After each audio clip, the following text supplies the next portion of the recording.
So today I will talk about this guitar, how I refinish it with a paint roller paint roller.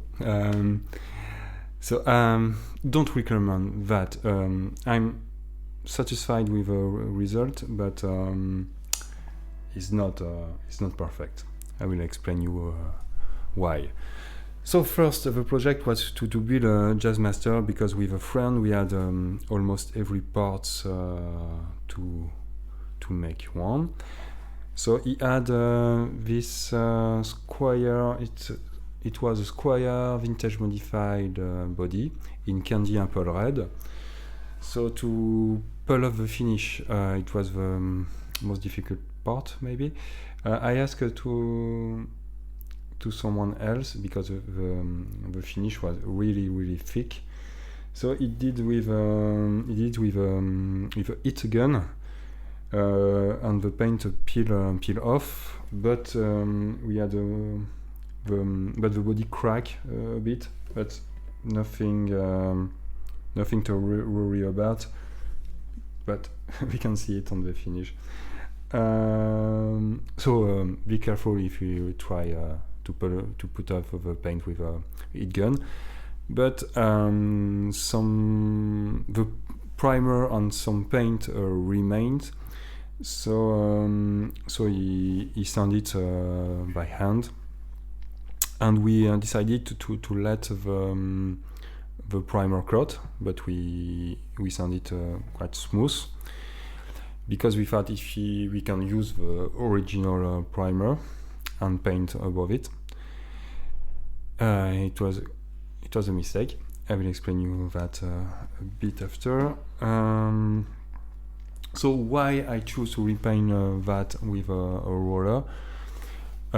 Because I live in a small apartment. I don't have an outside,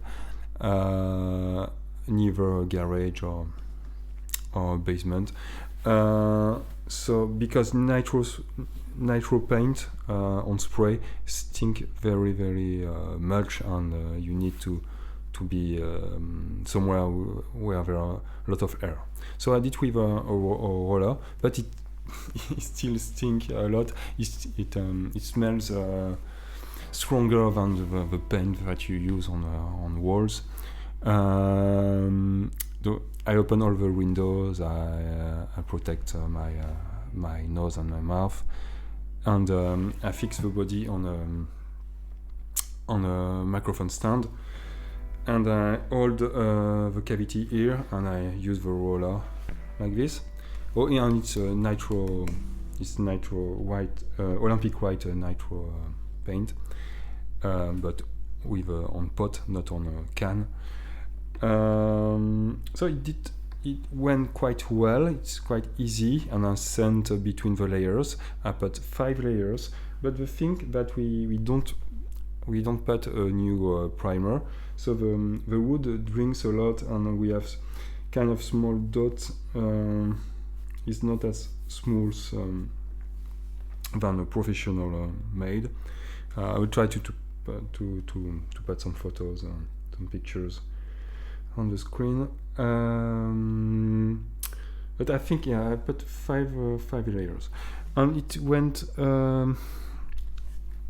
The headstock, it's better made, because I don't pull off the finish. I just put the paint above it, and with 2 coats, and it's almost perfect. And then at last I spray it with a transparent nitrocellulose on the spray. So with transparent spray, it's easy to do inside.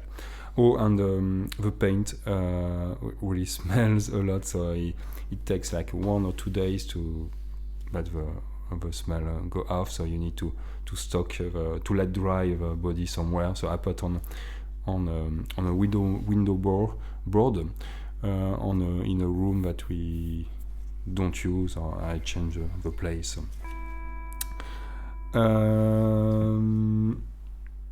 So that's all for the body. On the neck, it's a classic vibe square neck. So I paint the headstock, like I said, and yes, and this neck was refinished by the previous owner. I think he just had a clear nitro coat on it, because I think it's a satin finish. So he put, and it's much better. So like, for me, it's important. The feel of the nitro lacquer, it's very different than others, and I much prefer that. And this neck is thick. It's I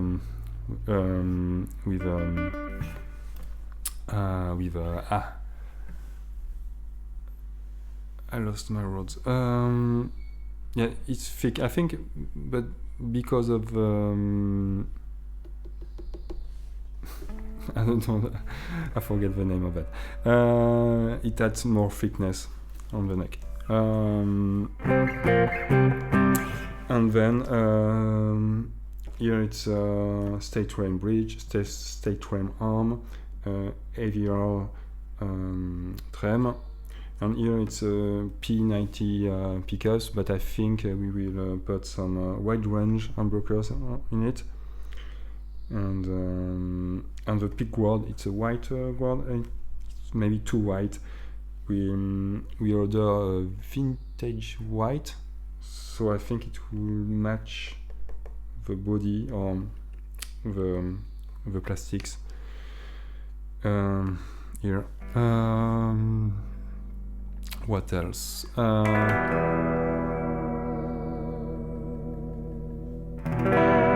And the guitar sounds really, really good. I don't know if it's the thickness of of the neck, but there are a lot of low ends.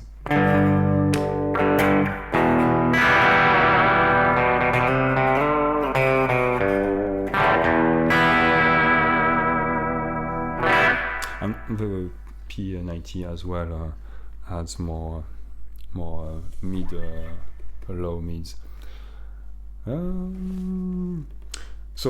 Conclusion that the result is okay-ish. We see that it's not professional. So if you want like a relic guitar, it's okay. But if you want something clean, I think it's hard with a roller, because we see some marks. But I don't know. Maybe if I put a primer before, I would have the same result on the headstock. So maybe it's possible to have something really good with a roller, but it's harder than a spray, I think. And the spray is quicker than the roller. So yeah, the finish is okay, but I think it will age nicely. That's all. Bye.